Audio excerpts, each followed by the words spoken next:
The midday sun beat down on the private hangar, its heat bouncing off the silver wings of Billionaire's jets. The sound of engines hummed like distant thunder. Among the men in polished uniforms stood Aaliyah Brooks, grease on her hands, confidence in her stride, and a quiet determination that made her stand out even when people tried to make her invisible. "Hey, sweetheart," one of the pilots called out mockingly. "You sure you're in the right place? The cleaning crew's on the other side." Aaliyah didn't even flinch. "I'm here to fix the auxiliary compressor on Jet 27, she replied flatly, checking the clipboard. "The one your team couldn't start for 2 days. The laughter that followed was as cold as the hangar's steel walls. "Good luck," another pilot sneered. "That bird belongs to Eleanor Langford, Billionaire CEO of Langford Aerospace. You really think she'll trust her jet to you?" Aaliyah just smiled faintly. "She doesn't need to. The jet will." Minutes later, the echo of expensive heels announced the arrival of Eleanor Langford. Elegant, sharp, draped in tailored white, she looked more like royalty than a CEO. Her eyes swept over Aaliyah, then narrowed. "You're the mechanic?" "Yes, ma'am." Eleanor crossed her arms. "I specifically requested certified specialists from Titan Aviation, not freelancers." "I'm FAA certified, and I used to work at Titan," Aaliyah replied evenly, "until I found out they were billing clients for fake repairs." The pilots exchanged glances, smirking. Eleanor's lips curved. "So you're a whistleblower. That explains why no one would vouch for you." "I don't need vouches," Aaliyah said. "Just a wrench." 2 hours later, her coveralls were soaked in sweat. Her hands moved with practiced grace, rewiring, realigning, recalibrating every fault the experts had missed. By sunset, Jet 27 purred like new. But when Aaliyah handed Eleanor the report, the woman barely looked up. "We'll have my own team inspect it," she said coolly. "You'll get your check once they confirm it's not a mistake." No thank you, no respect, just dismissal. Aaliyah bit back her frustration and walked away, boots echoing softly on the hangar floor. The next morning, chaos. Jet 27 had taken off for a cross-country investor flight, with Eleanor and her crew on board. 20 minutes into the air, an alarm blared through the cockpit.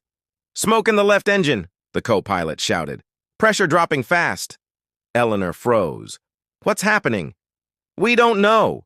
We followed Titan's inspection sheet. Everything was marked clear." The cabin lights flickered, passengers screamed. The captain radioed, "Mayday, Mayday!" And then, through the haze, one line from Aaliyah's report flashed in Eleanor's memory. "Faulty compression valve, temporary fix only, replace within 24 hours.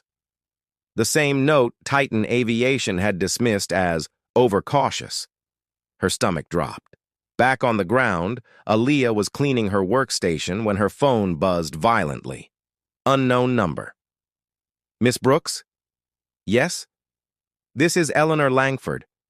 My jet's in emergency descent. Left engine failure. You were right. What do we do?"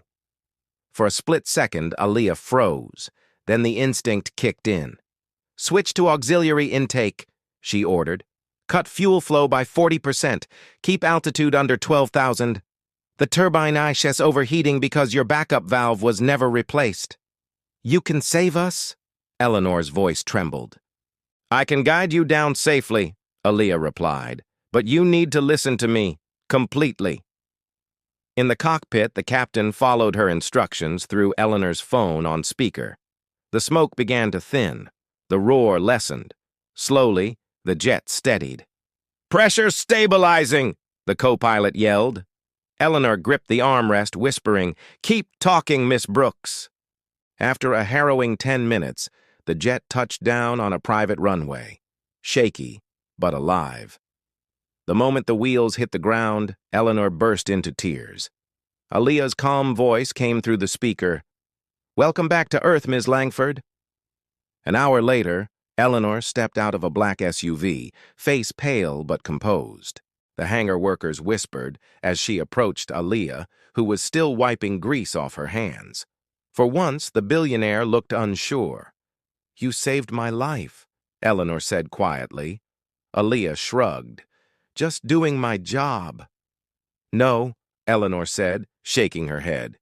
"You did what my entire team couldn't, and you warned me. I ignored you." The pilots looked away, shame creeping into their faces. Eleanor took a deep breath. "Miss Brooks, I built my empire on innovation. But today I realized without integrity, innovation is nothing." She paused. "How would you like to lead my entire maintenance division?" Gasps rippled across the hangar. Aaliyah blinked. "You're offering me a job?" "I'm offering you a department," Eleanor said. "And a platform. You've proven what real excellence looks like. Not the kind that hides behind names, but the kind that stands tall in truth." For the first time, Aaliyah smiled. "Then I'll do it.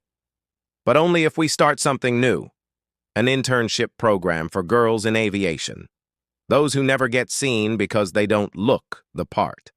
Eleanor's eyes softened. "Deal."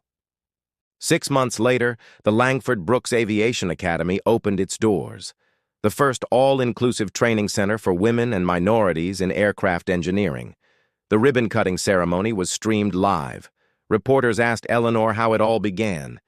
She glanced at Aaliyah, now in a crisp flight jacket, badge glinting under the sunlight.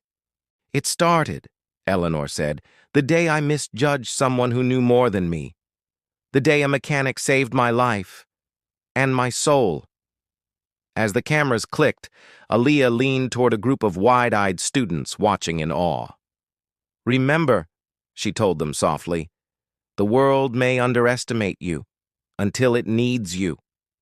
The girls smiled, clutching their new toolkits, hope shining in their eyes. Because in a world built to doubt them, Aaliyah had shown what true power looked like.